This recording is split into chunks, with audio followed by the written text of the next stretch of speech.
somebody else offered 200,000 more and stole the house from me. What? Yeah, dude. You didn't get No, I didn't get it. So then I had to get another one. And this time I was like, all right, forget banking. I'll just send it in crypto.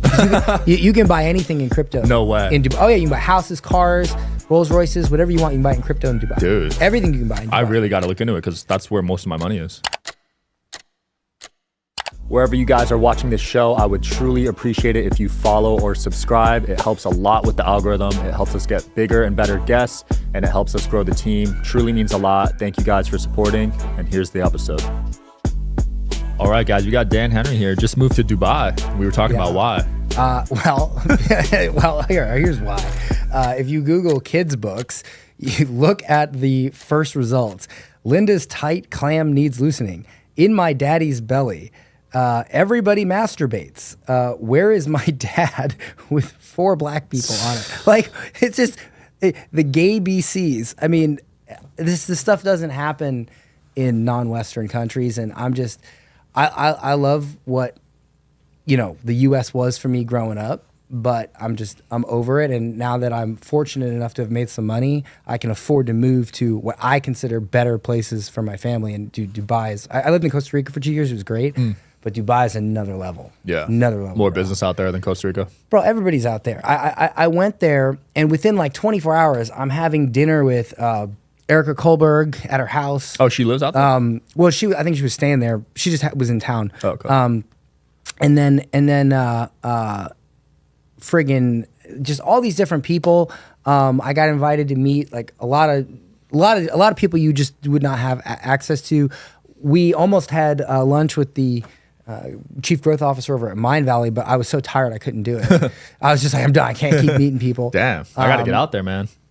Dude, it's because the thing is that's where the creators are. The people that run the internet live in Dubai. All the offers you see, like 95% of them, everything it's all run from Dubai because that's where people either are or that's where they're heading because there's no tax. It's collaborations. I meet, William Brown. William Brown. He's blowing up on YouTube. Okay. I meet him. We have lunch, and then I end up doing the pitch at his event a week later. Wow. Yeah, and we did like big numbers off of a small room, real big numbers. Like, you would not expect it, and it's just a great place for business. Yeah. So money talks out there. Yeah, and it's you can live baller or you can live modest. There's options for both. Right. You got a $2 million house out there? I did. I just bought a house that USD equivalent is about 2 million. Nice. But the thing is, man, the real estate's going up so much there. In a year, that'll probably be 3.5. Wow, that quick? So I actually put an offer in on a house, and in dirhams, which is the currency there, it was 7.3 million dirhams, which is around 2.3 million. The wire for the deposit took a couple days to hit because it takes time to send an international wire. Yeah. So somebody else offered 200,000 more and stole the house from me. What? Yeah, dude. So you didn't get No, I didn't get it. So then I had to get another one. And this time I was like, all right, forget banking. I'll just send it in crypto. You can buy anything in crypto. No way. In Dubai. Oh yeah, you can buy houses, cars, Rolls Royces, whatever you want. You can buy it in crypto in Dubai. Dude. Everything you can buy in Dubai. I really got to look into it because that's where most of my money is. Yeah. In crypto. Yeah, I mean, they're like, oh yeah, send crypto. Most people buy, and when I sent the deposit for the crypto, you know how you can see the wallet address? Yeah. Dude. That was killing it. Bro, it's just in and out. And it's like, okay, these people are... Because there's no capital gains tax, so I'd be trading that all day. It's just fast, and you don't have to deal with the bank. I had to do 2 phone calls with fraud prevention on my bank. And I'm like, guys, this is my money. I'm literally buying a house. I have all the documentation. Yeah. So I just said, screw it. Yeah, that's why I love crypto, man. I've had so many banks shut down for no reason. Gives you 100% control. I get barely any chargebacks, and I get bank shut down. Payment processor holds. Yeah. It's pretty crazy. And they're just using that money to 10x their money. Well, that's why, Dubai's are accepting of crypto, because I think, a lot of people say, oh, it's not a free country. Well, it depends on your definition of freedom. My wife has the freedom to walk down the street at 3 a.m. if she wants, and no one will mess with her. There's zero crime. I left my Rolex, because I take it off when I eat because it scratches the plates. Yeah. I left it on the table. The waitress runs out, all the way out of the restaurant, all the way through the hotel lobby, all the way to the elevator, and hands me my Rolex and says, "Oh, sir, you forgot this." Wow. There's like zero crime. You could have kept that. Well, That's like $20,000. It's not common in Dubai. That's cool. There's not a lot of crime. You do that in Miami, it's gone within seconds. Yeah. That's crazy. Culture's different there. You can't be rude. What do you mean? It's illegal. What? It's illegal to be rude in Dubai. You can't curse someone out? No, you'll go to jail. You can't flip them off, can't curse them out, you go to jail. And I love it. So no road rage. No. That's interesting. So there's no there. Wow. It's great. Yeah, it feels very unsafe in certain parts of America right now. Certain cities, you can't even walk around with a Rolex. No, you can't send your kids to school. It's basically child abuse. You know. I'm good on the U.S. now. I'm good. Thank you. Thank you. I appreciate you. Yeah. I'm out. So did you like revoke your citizenship, or how did that work? Nah, because the way they do that is when you want to give up your citizenship, right? Yeah. Like, let's say you go to a party and you're having a great time, but then the party gets kind of lame and they start like doing weird stuff. And you're like, you know what? I don't feel comfortable here no more. I want to leave. What happens if they say you can't leave, or we're going to take half your money? Like, you can leave, but we're going to take half the money you have. Like, what would you consider that? Are you interested in coming on the Digital Social Hour podcast as a guest? Well, click the application link below in the description of this video. We are always looking for cool stories, cool entrepreneurs to talk to about business and life. Click the application link below, and here's the episode, guys. I don't know. Like it's not the opposite of freedom. You're not free to leave. Yeah, because you're not even living there and they're still wanting half, basically. Right. They're not letting you leave unless you do something incredibly negative or detrimental to your life to leave. So that's not freedom. Freedom is when you can come and go as you please. That's like the very essence of freedom. Right. Well, in the U.S., they're the only country that taxes you on your worldwide income. So if I go to another country and I make money there, they want a cut. If I say, hey, you know what? I'm good. I'm not going to take the U.S. resources. I'm going to move out completely. I'm gone. They value all your assets, your real estate. They put a valuation on any company you may own. And they go, here's the cash value of that. We want half. And then you can give up your passport. Wow. Yeah, bro. I didn't know that. Yeah. I thought you could just give it up. No. Damn. If you're broke, sure. And then they interrogate you for months afterwards. Why do you want to leave the U.S.? It's so amazing here. Why would you want to leave and go somewhere else where there's no taxes and people are very nice and there's no crazy alternative lifestyle stuff being shoved down your throat? Why would you want to go there?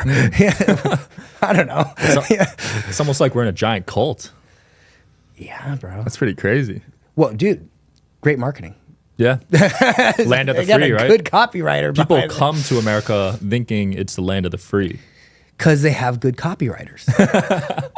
I mean, think about it. Yeah. North Korea has good copywriters too, because people in North Korea believe that's normal. Think about it, right? That's true. You know? And again, I love the concept, but I guarantee if you dug up the founding fathers and you sat there right here, they'd be like, what? They would not be happy. Yeah. You know? Well, there's probably some AI now where you can import every conversation they've had and actually talk to them, kind of. Yeah, I wonder what they would say. Yeah, but most of the AI is slanted liberal now. I can't wait till Elon's comes out. I did see that Google thing where all the presidents were black or whatever. Oh man, I don't even want, bro. It's a mess. Yeah, I mean, for now we'll just use AI to make money, but yeah, we'll see where it ends up. I think AI is look. I had to make money the hard way. You know, I turned a $7 investment into 30 million. Jeez. And I had to do it the hard way. Now with AI, it's 1,000 times easier. 1,000 times easier. We tested it. We did this experiment, right? Because you know how when you use ChatGPT, if you just say like, write me a book or write me a sales page or something like that, it sucks. It's terrible. And that's because ChatGPT uses what's called training data. It's the default data inside ChatGPT.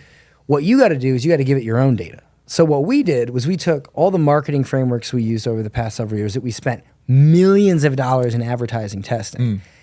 What I know works from a decade of experience. And I made my own training data. And then I just said, hey, ChatGPT, ignore what you know and do this. The outputs were so good that we sold, I think we sold like 300 copies. We said, you know what? We're going to write you an ebook for your business. We sold 300 copies just as an experiment. We wrote it. We charged $500 per... For a book? For a book. Wow. Which is cheap, right? For a book? It's a mini book, but yeah, it's like an ebook for your business, like a mini book. Okay. But most people would charge $3,000-$5,000. If it was a full length book, they would charge tens of thousands. Wow. Like a professional ghostwriter. We did it in 300 people. Not a single person said, "Is this AI? Is this suck?" Damn. Yeah, they didn't think it sucked. They didn't think it was AI. Nothing. It was That's that good. impressive. Yeah, That's good to know though, because I'd be inserting some stuff into ChatGPT and it's so basic. That's two reasons. Two reasons for that. One, the reason I just said, training data, and the second is, and I learned this back when I paid $15,000 for a sales page from a world-class copywriter. She sent me a list of 32 questions about what I sold. And when I read the questions, I was like, I never thought to ask myself these questions. Like they were really good questions.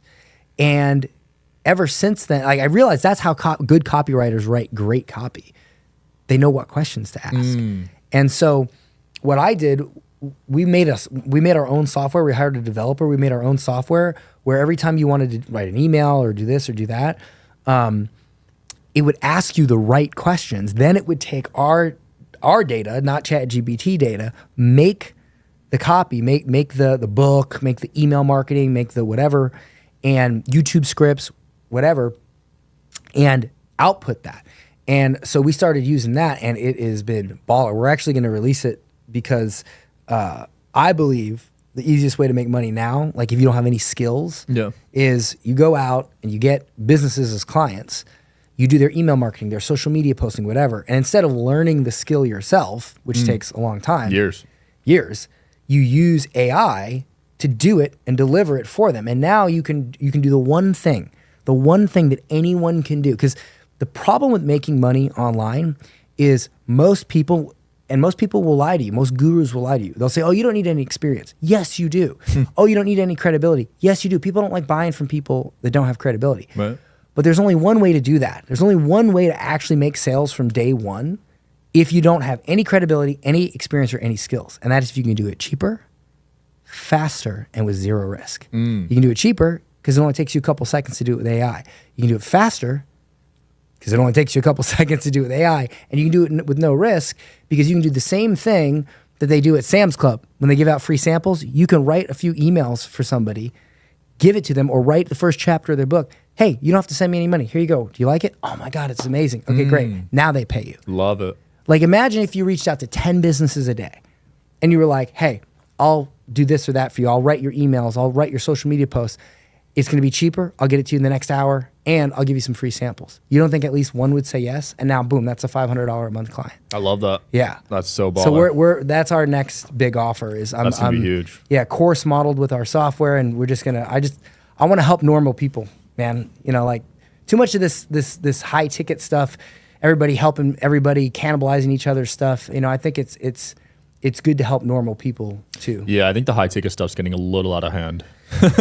Well, everybody keeps selling to each other. Yeah. You know what I mean? Like everybody keeps selling to each other. And the guys that are like, hey, look, do you want to just quit your job? Like they're still doing well because they're offering solutions to people who aren't trying to make millions of dollars. They're just trying to make side income, yeah. Yeah, and that's just, it's more believable.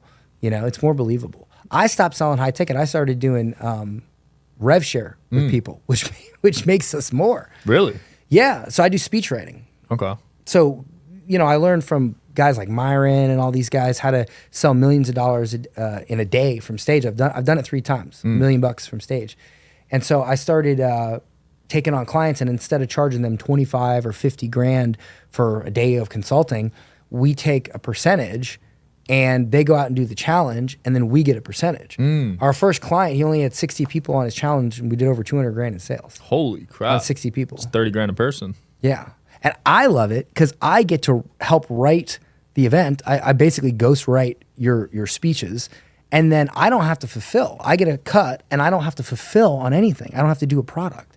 I get to do what I like to do, and I love to write. So, you know, that to me is like, and you know, Alex Hormozi's doing that. You know, he's not charging you money. He's giving you advice, and then he's taking a cut. So I think like the next wave of high ticket is in rev share. I agree, and it's much more scalable that way too.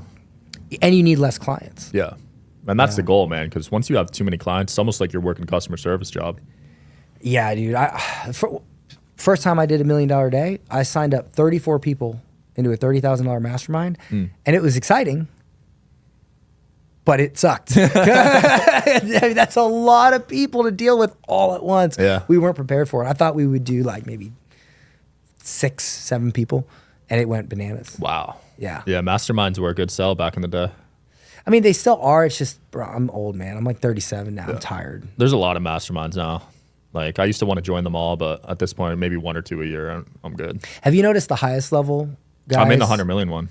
So yeah, I've heard of that. That was that's Fleischman. Yeah, I started getting reached out by all the top level people. They're starting to do free masterminds where they just get on Telegram and they just connect. I'm in a couple. Yeah. Because they're like, dude, we're sick of paying all this money, and because the problem is when you get in a lot, not all of them. I haven't been in that one, so I can't speak on that. But I've got in multiple masterminds where I go in thinking I'm not going to be the smartest person in the room, right? Because you don't want to be. Right. You want to be the poorest person in the room and the dumbest person in the room. And it ends up being like oh, Dan, I've been following you for years. It doesn't have the same vibe back in the day, like when I was in Sam Ovens' mastermind and everybody was like equal. Facts. You know, now there's been this gap where people who are complete newbies are buying into these high-level masterminds, and it's great that you found the money, but it's like, it's not just about the money. You need to get in this mastermind because you have something to bring to the table. And I think there's too many people who have nothing to bring to the table other than cash that are getting in these masterminds. Agreed. And it's just kind of messing it up. Yeah. I mean, you see mine on WhatsApp. It's pretty good, and that's free. There you go. Yeah, and there's like 600 people in there, and there's happening. But I think the value's in the connections. But like you're saying, people are paying to get in now, and the connections just aren't as good as what they used to be. It's not the same. But, you know, things evolve, man. You just got to roll with it. Yeah. You mentioned you turned $7 into 30 million earlier. Yeah, so I got advice from a billionaire on how to turn a small amount of money into a large amount of money. And I took that advice and it worked. And how it went down was years ago, I worked at this sales company. And this guy named Jeff, he owned multiple companies, billionaire, big deal guy. He housed all the companies in the same building. And he's a very nice guy. He would always buy lunch for all the companies every day. Yeah, every day. And he would rotate around. He would sit with different employees every day. And one day I got to sit next to him. And I looked at him and I was like, all right, here's my shot, right? Yeah. I said, Jeff, how do I get rich?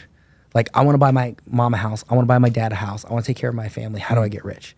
And he looks at me and he says, how many books per day do you read on money and business? I'm like, per day? I'm like, I don't read any books on, I don't even read books, you know? And he looks at me, he's like, so let me get this straight. You don't read books on how to make money. I'm like, no. And he goes, well, then you don't want to make money. Like, you don't want to get rich. And I was like, well, no, I do want to get rich. He's like, no. People that want to get rich read books on how to get rich. You don't read books on how to get rich, so you don't want to. Figure that out, and that's your first step.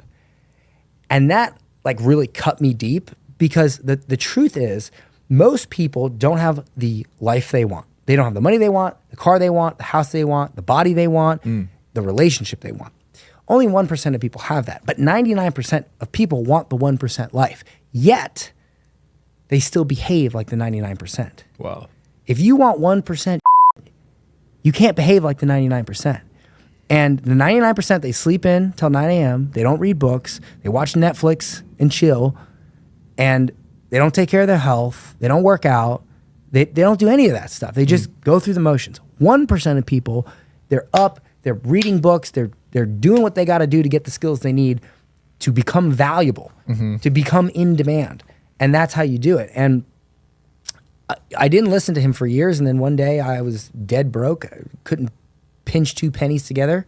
And I said, you know, maybe I should do this book reading thing. I read my first marketing book, and literally a month later, I made 6 figures. Wow. Yeah. And I felt like an idiot, because imagine you don't read books your whole life. And then the first time you read it, you just smash it out of the gate. Well, how much of a moron would you feel like?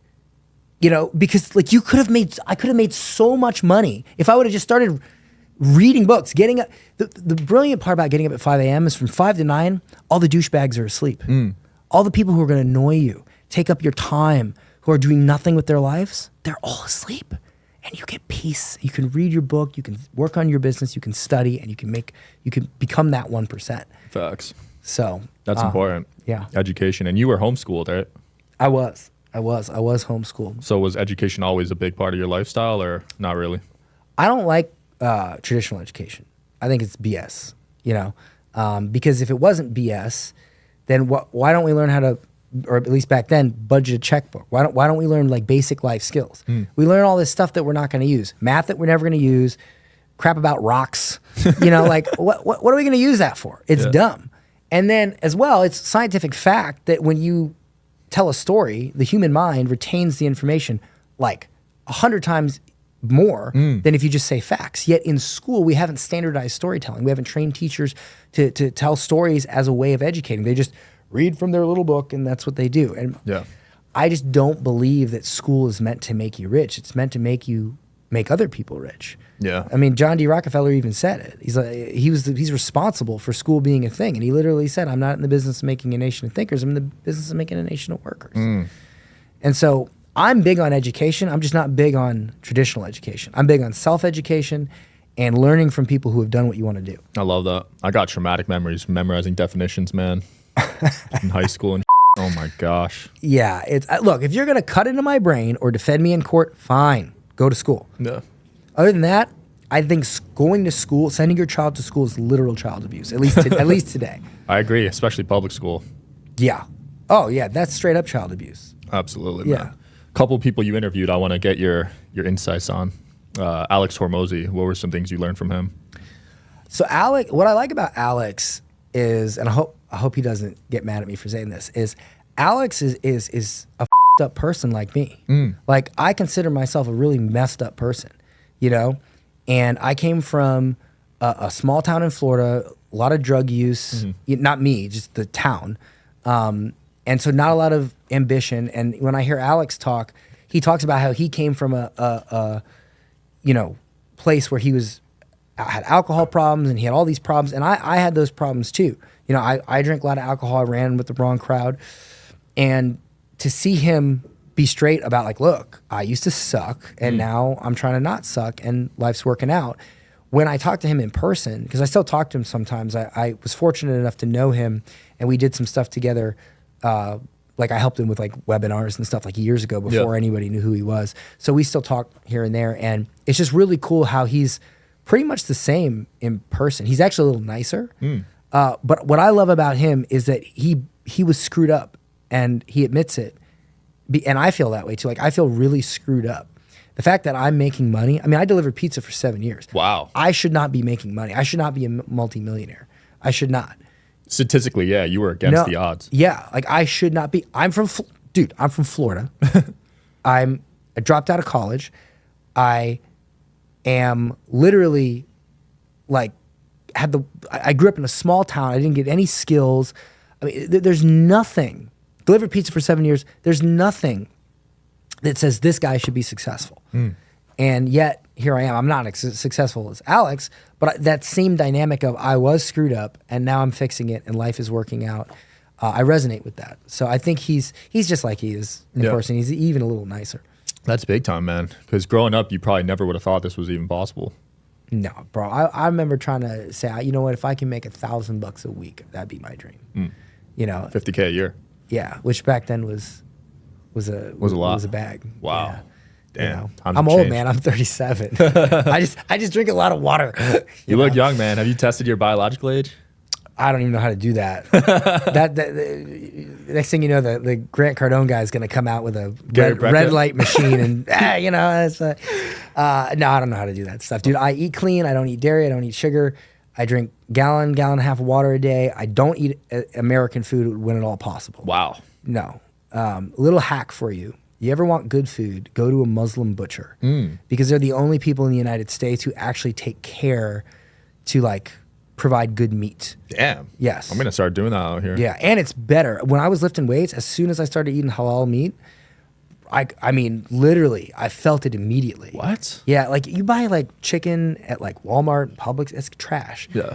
It can't be trash at halal butcher shops. And maybe even kosher butcher shop. I'd say kosher sure. too. I've had some kosher food. I feel amazing. It's cheaper at the Muslim ones though. Oh yeah. They're not profit driven at all. Okay. They're not at all. Like they're not about profit. Interesting. So that's a good hack for people watching. What about Myron Golden? So he's doing $3 million a month. I saw your YouTube video. When I interviewed him, that's what he did like that previous month, right? Yeah. I don't know if he's always doing, you know how it is. You make 3 million and then you make 2.5, and then you make 1, 2, and then you make 3, and then, you know, so I don't know what he's making every month, but he did make that the prior month. Myron is a cool guy because here's a funny story about Myron. I was at an event and I was speaking, and I walk into the event. I thought there was going to be 300 people. There wasn't. There was 15. And I was like, oh man. I felt bad for the event owner because I thought, well, he's going to not make any money. How are you going to make money? 15 people. Yeah. So I get up, I speak, I teach all this technical stuff like marketing and sales and all this stuff. I get off and I meet Myron. It's like, oh, you're a really good speaker. You know, he's encouraging me. Myron's very encouraging.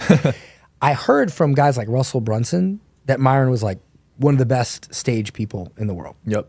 One of the best speakers. He gets up there, right? And they had already done the pitch for the event, no sales. Myron gets up there and starts talking about, in my opinion, really stupid stuff. Like dumb stuff, like birds flapping and mama bears, all this stuff that has nothing to do with business, right? Just like weird analogies like, oh, and then what does the mama bird bear say to the baby bird? Just like, I'm watching this thinking, this guy's insane. Yeah. He's not just bombing, he's a lunatic, okay? Then he pitches the same offer that they just pitched and got 0 sales, and he does over $200,000 in sales. Wow. And I was like, all right, I don't know something. There's something I don't know. I go up to him, I say, how did you do that? He's like, what do you mean? I'm like, no, bro. Don't me. How did you do that? That was some sorcery. So he talks to me about it, and he's like, you know, it's stage speaking and state platform closing. I said, how much? He's like, what do you mean? I said, how much for me to learn that? 50 grand for a 2-day event. I give him 50 grand. I go to the 2-day event. I learn it. I hold an event a few weeks later, do $1 million. Wow. Yeah. I think that same event's like 200 now. I bet. So I got in early. You're making $1 million off it. Yeah. But here's the funny thing. I told my dad about it. You know what my dad said? He said, you spent $50,000 on a 2-day seminar. I thought I taught you better. Whoa. Yeah. Because my dad didn't learn about money. Right. He didn't learn about how to turn money into money. My entrepreneurial friends, you know what they said? Wow, Dan, you turned 50 grand into $1 million in a couple of weeks. Yeah. See the mindset difference? That's the way I interpreted it. Yeah. Yeah. I always ask people to here's a trick, right? If I ever have a bag or a briefcase, especially like a cheap bag, I'll say, hey, would you give me $1,000 for this backpack? Most people say, no. I say, see, that's why you're poor. What do you mean? I said, you know what rich people would say? What's in it? Facts. And now if I open the bag and there's 100 grand in it, you just cost yourself 99 grand. Yeah. And that's the thing is poor people always worry about what things cost. Rich people worry about what they get. Because if I said, here's a magic money box, you put $1 in, you close it, you open it, you get 5 out. How many dollars would you put in? Right. Like all of them, right? You put in as many dollars as you can. So most of what makes you rich, and I learned this from guys like Myron and Sam Ovens and all these, it's really not what you know. It's not even who you know. It's how you think about things. Because if you know how to think about things, all the who you know and what you know, it all just works out. Yeah. Sounds like a common theme here is you're always willing to reinvest in yourself. I feel like a lot of people are scared to take that jump. I mean, look, you know, they're scared because that's what society programs them to be. I mean, if you think about it, look at all the movies. Champions are always painted as fearless, but they're not. In real life, champions just do it scared. You know, we're under the impression that if we're afraid, that somehow means that we should not move forward. But see, the human mind is programmed to keep you safe. Well, what is the opposite of safety? Risk. What do you need to get reward? You need risk. Right. You got to risk money in a stock to make money from a stock. You got to risk money in real estate. Like anytime you get something of value, you risk something. So your mind, by its default programming, is naturally averse to risk, which means it's averse to success. So when you look at an investment or you look at an opportunity to invest in yourself, and logically you go, oh, this makes sense. This will make me more money. But then you get that like heat feeling on your skin and the like slight nausea, and you kind of get a little, and you, oh, I don't know, you know, that's your brain taking over and being like, oh, safety, safety, safety, safety. You see, normal people, the 99%, they feel that and they go, oh, this must mean I must not do it. The 1% of people, they know how their mind works. And they go, oh, this is just human BS. And they do it anyway. I love that. That's so true, though. Self-sabotage. Yeah. I still find myself in it sometimes to this day. We all do. Dude, I constantly, it doesn't matter how many millions of dollars I make or lose.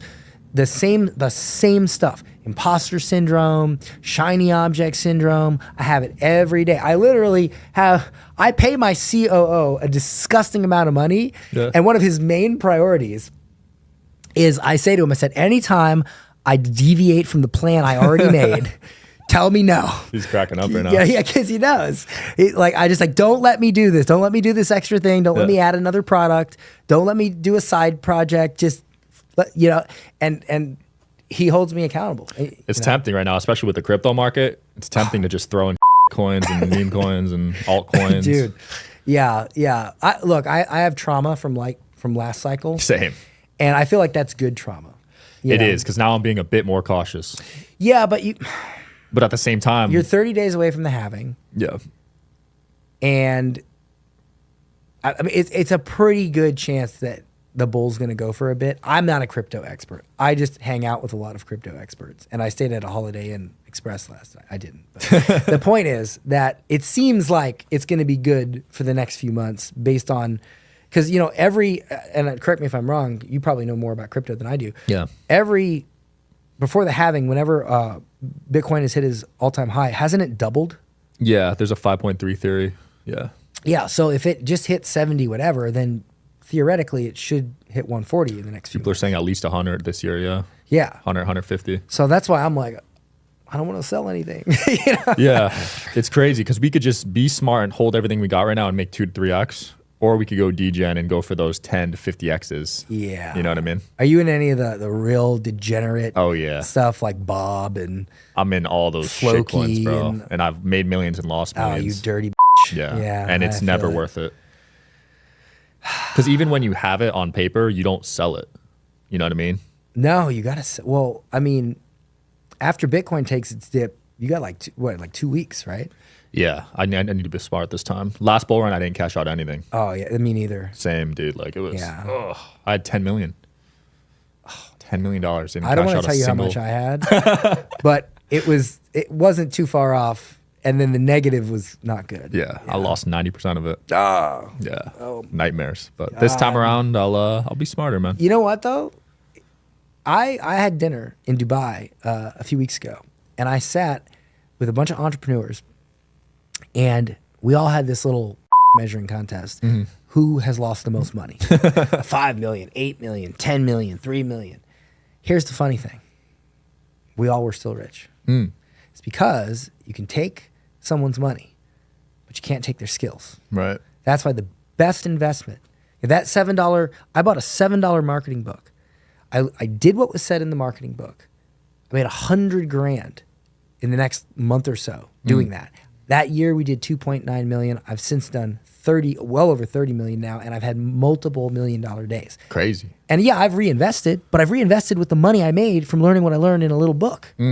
So it's like, you will never take the 1,000x crypto coin. It still will not compare to learning something that makes you money for the rest of your life, no matter what anybody does to you. Yeah, and I love that because last bull run, that was where all my eggs were, right? And I wasn't making money in other aspects of life. But now that I have these skills with the podcast and other businesses, even if I lose money in crypto, I'll still be fine. Oh yeah, you're churning them out, man. I see like 2-3 episodes a day. 2 a day, man. Wow, bro. Yeah.